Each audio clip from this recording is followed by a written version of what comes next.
हम कक्षा 10 की जो अध्याय है 11 वृत्तों से संबंधित क्षेत्रफल, इस अध्याय के हम इम्पोर्टेंट क्वेश्चन कर रहे थे।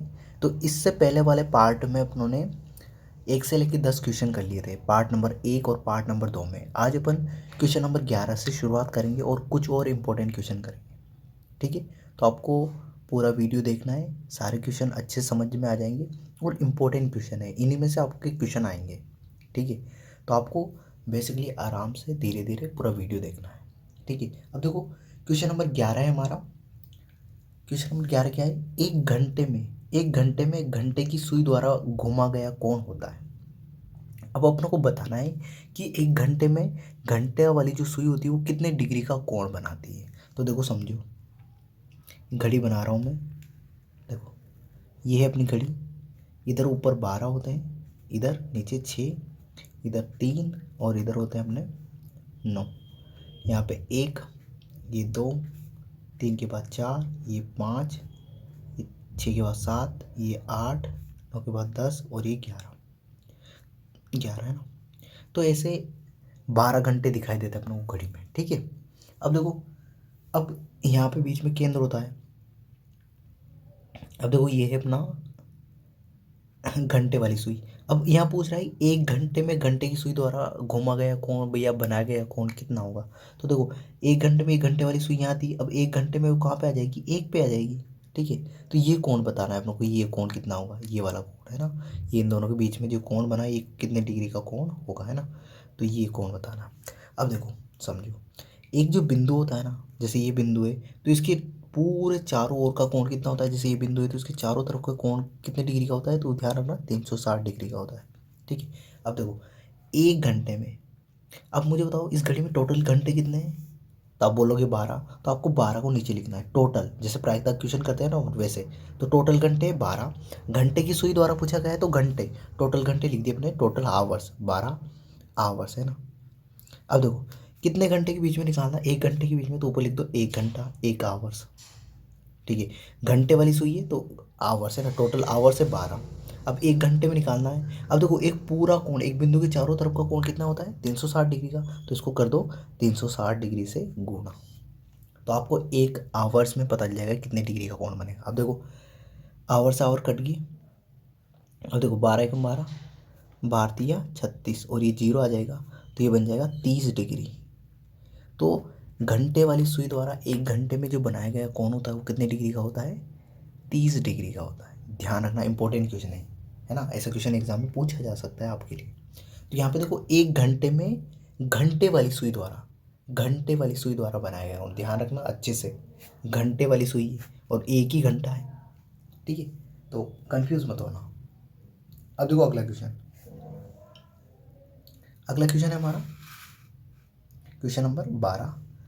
त्रिज्या आर दे रखी है अपनों को वाले वृत्त के एक त्रिज्यखंड जिसका कोण दे रखा है अपनों को थीटा के संगत चाप की लंबाई होगी। तो अपनों को चाप की लंबाई बतानी है, तो चाप की लंबाई का सूत्र बताना अपनों को, क्या होगी चाप की लंबाई। तो देखो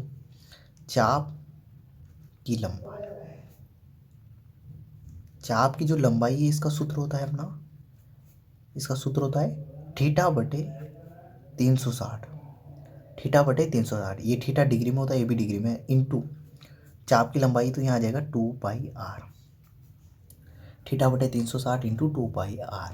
ठीक है, आर देखो थीटा तो है कोण, थीटा तो क्या है? कोण है, और आर है अपनी त्रिज्या, आर क्या है? त्रिज्या।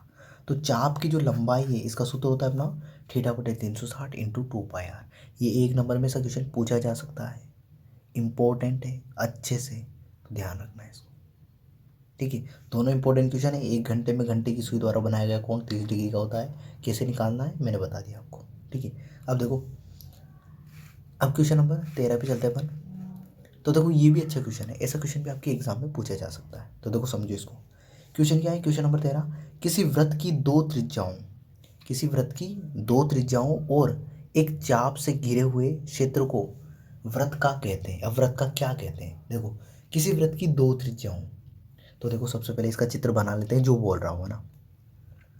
तो देखो एक वृत्त बना लिया मैंने। ठीक है, ये केंद्र है, इसकी दो त्रिज्या है, तो देखो एक त्रिज्या तो ये और एक त्रिज्या ये बना ली मैंने, दो त्रिज्या है ना।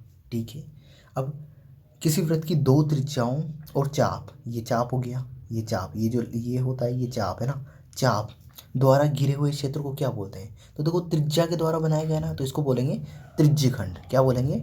ये है त्रिज्यखंड। क्या बोलते हैं इसको? त्रिज्यखंड। तो इसका आंसर क्या आ जाएगा? त्रिज्यखंड।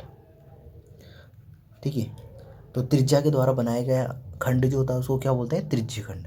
तो किसी वृत्त की दो त्रिज्याओं और एक चाप से घिरे हुए क्षेत्र को अपन क्या बोलते हैं? वृत्त का त्रिज्यखंड कहते हैं। अब देखो ये त्रिज्यखंड एक इधर है, एक तो ये छोटा वाला है और एक बड़ा वाला है। तो ये जो बड़ा वाला है ना इसको बोलते हैं दीर्घ त्रिज्यखंड। क्या बोलते हैं? दीर्घ त्रिज्यखंड।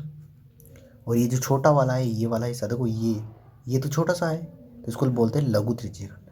वैसे होते दोनों त्रिज्यखंड ही है, लघु त्रिज्यखंड, पर जो बड़ा है उसको दीर्घ त्रिज्यखंड और जो छोटा है उसको लघु त्रिज्यखंड।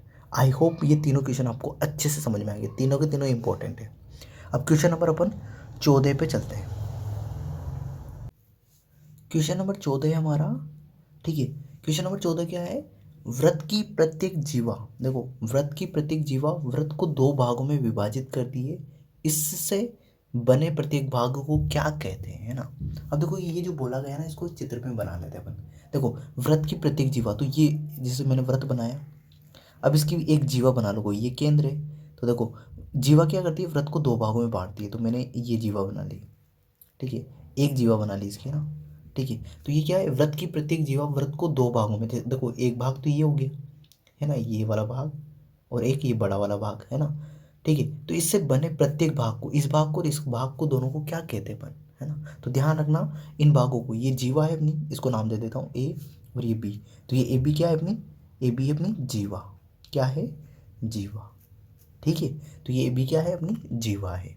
तो इसको क्या कहते हैं अपन? वृत्तखंड के बोलते हैं इसको। जो जीवा के द्वारा बनाया गया खंड होता है उसको क्या बोलते हैं? वृत्तखंड। ध्यान रखना, क्या बोलते हैं उसको? वृत्तखंड। ठीक है, अब देखो ये छोटा है, ये छोटा है ना, ये छोटा है, तो इसको बोलेंगे अपन लघु वृत्तखंड। क्या बोलेंगे? लघु वृत्तखंड। और ये जो बड़ा भाग है ना, इसको ऐसे बना लेता हूँ मैं, ऐसे, ये बड़ा जो भाग है ये, इसको बोलेंगे दीर्घ वृत्तखंड। दीर्घ वृत्तखंड। तो ध्यान रखना, वृत्त की जो प्रत्येक जीवा, जीवा के द्वारा जो बनाया गया जाएगा ना उसको बोलेंगे वृत्तखंड। वृत्तखंड, ध्यान रखना, वृत्तखंड है ना। जो जीवा के द्वारा जो बनाया गया खंड होगा, ठीक है, उसको क्या बोलेंगे? वृत्तखंड। और जो त्रिज्या के द्वारा बनाया जाता है उसको बोलते हैं त्रिज्यखंड। ध्यान रख लेना अच्छे से। तो जो जीवा के द्वारा बनाया जाए उसको बोलेंगे वृत्तखंड, और जो त्रिज्या के द्वारा बनाया जाए उसको त्रिज्यखंड बोलेंगे। ठीक है, दोनों में लघु त्रिज्यखंड होता है और दीर्घ त्रिज्यखंड होता है, ऐसे ही लघु वृत्तखंड होता है और दीर्घ वृत्तखंड होता है। ठीक है, आई होप आपको समझ में आ गया होगा। अब क्वेश्चन नंबर 15, अच्छा क्वेश्चन है, एग्जाम में आ सकता है ऐसा, है ना। क्वेश्चन नंबर 15 है अपना, त्रिज्या आर, देखो त्रिज्या आर वाले वृत्त के एक त्रिज्यखंड जिसका कोण थीटा है तब इसका क्षेत्रफल होता है। अपने को बताना है कि उसका क्षेत्रफल क्या होता है। अपने को त्रिज्या, एक वृत्त दे रखा है, ठीक है, एक वृत्त है, ठीक है, इसकी त्रिज्या केंद्र से परिधि तक की दूरी त्रिज्या दे रखी है। ठीक है, तो आर त्रिज्या वाले वृत्त की एक त्रिज्यखंड, त्रिज्या से बनेगा त्रिज्यखंड, और केंद्र पर कितने डिग्री का कोण बना रहा है? थीटा। थीटा, तो इसका क्षेत्रफल क्या होगा? तो ये जो त्रिज्यखंड बना इसका क्षेत्रफल बताना अपने को। तो ये त्रिज्यखंड बताना, इसका क्षेत्रफल, तो ध्यान रखना इसका क्षेत्रफल होता है, यहाँ लिख रहा हूँ मैं, देखो इसका क्षेत्रफल, इसका मतलब किसका? त्रिज्यखंड का, त्रिज्यखंड की बात कर रहा है, ध्यान रखना, इसका क्षेत्रफल मतलब त्रिज्यखंड का। तो ध्यान रखना त्रिज्यखंड का क्षेत्रफल, त्रिज्यखंड के जो क्षेत्रफल का जो सूत्र होता है वो ध्यान रखना, थीटा बटे 360 डिग्री, है ना। ये भी थीटा डिग्री में होगा, ये भी डिग्री में, थीटा बटे 360 गुणा, देखो थीटा बटे 360, ये उसमें भी लिखते हैं अपन, किसका क्षेत्रफल? उसका चाप की लंबाई का, किसका? चाप की लंबाई, चाप की लंबाई जो निकालते हैं अपन उसमें भी थीटा बटे 360 लिखते हैं, पर चाप की लंबाई में अपन यहाँ क्या लिखते हैं? 2 पाई आर। जबकि क्षेत्रफल में क्या लिखेंगे? वृत्त का क्षेत्रफल मतलब पाई आर स्क्वायर। तो ध्यान रखना, त्रिज्यखंड का क्षेत्रफल निकालना है तो उसका सूत्र होता है थीटा बटे 360 इंटू पाई आर स्क्वायर।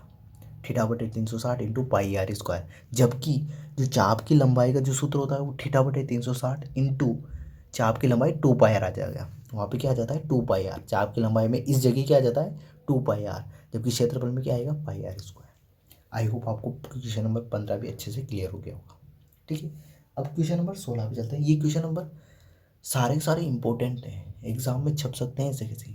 तो सारों को अच्छे से समझना है, पूरा वीडियो देखना, अच्छे से समझना, ठीक है। अब देखो क्वेश्चन नंबर 16 है अपना, ठीक है। क्वेश्चन नंबर 16 देखो, वृत्त के त्रिज्यखंड की, वृत्त के त्रिज्यखंड की चाप की लंबाई अपने को एल दे रखी है, चाप की लंबाई क्या है एल, और क्षेत्रफल ए, क्षेत्रफल क्या दे रखा है ए, में संबंध होता है। तो देखो एक वृत्त है, ठीक है, वृत्त के त्रिज्यखंड की जो चाप की लंबाई एल दे रखी है और उसका क्षेत्रफल दे रखा है ए, तो इन दोनों में संबंध क्या होता है ये बताना आप लोगों को। तो ध्यान रखना, जो क्षेत्रफल है, क्षेत्रफल, क्षेत्रफल बराबर होता है, क्षेत्रफल किससे दर्शा रहा है ए से, तो यहाँ ए लिख देता हूँ मैं। ये क्षेत्रफल किसके बराबर होता है 1/2 गुणा एल, ये गुणा का चिन्ह है एल, और ये आर। तो ये जो क्षेत्रफल एल और आर में क्या संबंध होता है, तो एल ए बराबर होता है 1/2 गुणा एल आर। अब देखो ए तो यहाँ पे क्या है, ए है अपना क्षेत्रफल है, ए क्या है क्षेत्रफल, एल क्या है, एल है यहाँ पे चाप की लंबाई, त्रिज्यखंड की चाप की लंबाई, ध्यान रखना चाप की लंबाई किसकी, त्रिज्यखंड की है ना लंबाई, और आर आप सभी जानते हो क्या है, आर क्या है बताओ जल्दी बताओ क्या है, तो त्रिज्या है, ये क्या है त्रिज्या, ठीक है। तो देख लो यहाँ पे अपने को सारी चीज़ पता चल गई। तो एल और ए में क्या संबंध होता है, तो ए बराबर होता है 1/2 गुणा एल आर, 1/2 गुणा एल आर। तो वृत्त के त्रिज्यखंड की चाप की लंबाई और क्षेत्रफल में क्या संबंध होता है, तो ए बराबर होता है, ए बराबर होता है एल आर बटे 2, ठीक है। इसको नीचे ये भी सेम ही है वो है ना, मैंने कुछ नहीं किया, एक से इस एल आर को गुणा कर दिया तो एल आर, और नीचे 2 तो 2 सेम ही तो है वो, ठीक है। तो आई होप ये क्वेश्चन आपको अच्छे से समझ में आ गया होगा, इंपॉर्टेंट क्वेश्चन है सारे के सारे, ठीक है। अब क्वेश्चन नंबर 17 पे चलते हैं अपन। तो देखो क्वेश्चन नंबर 17 है अपना, ठीक है। देखो क्वेश्चन नंबर 17 क्या है, दीर्घ वृत्तखंड का क्षेत्रफल होता है, ठीक है। दीर्घ वृत्तखंड का क्षेत्रफल बताना है अपने को कि क्या होता है दीर्घ वृत्तखंड का क्षेत्रफल। तो देखो सबसे पहले तो वृत्तखंड बनाते हैं, वृत्तखंड क्या होते हैं। तो देखो ये वृत्त बनाया मैंने, ये मैंने बनाया वृत्त। अब वृत्तखंड किसके किसके द्वारा बनते हैं, तो जीवा के द्वारा, जो जीवा के द्वारा बनाए जाने वाले खंड होते हैं उसको बोलते हैं वृत्तखंड। तो देखो मैंने एक जीवा बना दी, ये जीवा बना दी, ये केंद्र है यहाँ पे, ये जीवा है ए बी, ठीक है, ये जीवा है ए बी, क्या है जीवा है, ठीक है। जीवा है तो वृत्त को कितने भागों में बांट रही है, वो 2 भागों में, ठीक है। तो ये बन गया अपना, ये जो ये छोटा वाला भाग है इसको बोलेंगे अपन वृत्तखंड होता है, ये ऊपर वाला भाग भी वृत्तखंड होता है, पर ये छोटा है, ये छोटा है, छोटा है तो इसको बोलेंगे लघु वृत्तखंड, लघु वृत्तखंड, ठीक है। और ये बड़ा है तो इसको बोलेंगे अपन दीर्घ वृत्तखंड, दीर्घ वृत्तखंड, ठीक है। अब देखो अपने को किसका क्षेत्रफल निकालना है, दीर्घ वृत्तखंड का। तो देखो इस दीर्घ वृत्तखंड का क्षेत्रफल निकालना है, मतलब यहाँ से ऊपर वाले का, इस लाइन से ऊपर वाले का क्षेत्रफल निकालना है। तो क्या करूँगा मैं, पूरे वृत्त का क्षेत्रफल निकाल लूँगा, त्रिज्या दे रखी होगी अपने को, तो उसका क्षेत्रफल पूरे वृत्त का, ठीक है। और उसमें से छोटा वाला घटा दूंगा, ये जो लघु वृत्तखंड है इसको घटा दूंगा, तो दीर्घ वृत्तखंड मिल जाएगा।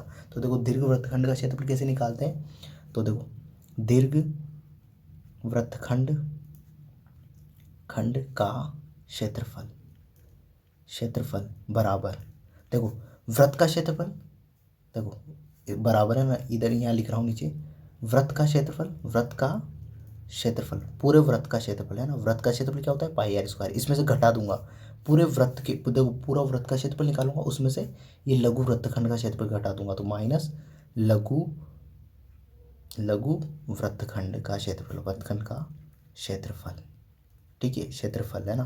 तो देखो पूरे वृत्त का क्षेत्रफल निकाला, उसमें से क्या घटा दिया, माइनस का चिन्ह, कि क्या घटा दिया लघु वृत्तखंड का क्षेत्रफल। तो देखो वृत्त का क्षेत्रफल होता है अपना पाई आर स्क्वायर माइनस लघु वृत्तखंड का, निकालते हैं ना लघु वृत्तखंड का क्षेत्रफल, ठीक है। तो बस आपको ये करना है, बस यहाँ पे क्या लिखना है आपको, दीर्घ वृत्तखंड का क्षेत्रफल बराबर क्या लिखना है, यहाँ पे कोष्टक में क्या आएगा पाई आर स्क्वायर माइनस लघु वृत्तखंड का क्षेत्रफल, ठीक है। इसको कैसे निकालते हैं ये थोड़ा लंबा प्रोसेस होता है, अगले यदि कोई क्वेश्चन आएगा ऐसा तो मैं बताऊंगा, ऐसा क्वेश्चन अपन बड़े क्वेश्चन में करेंगे तब बताऊंगा, पर यहाँ पे इतना सा है, ये 1 नंबर में पूछेगा तो बस इतना सा लिखना है आपको कि दीर्घ वृत्तखंड का क्षेत्रफल क्या होगा, तो पाई आर स्क्वायर माइनस लघु वृत्तखंड का क्षेत्रफल।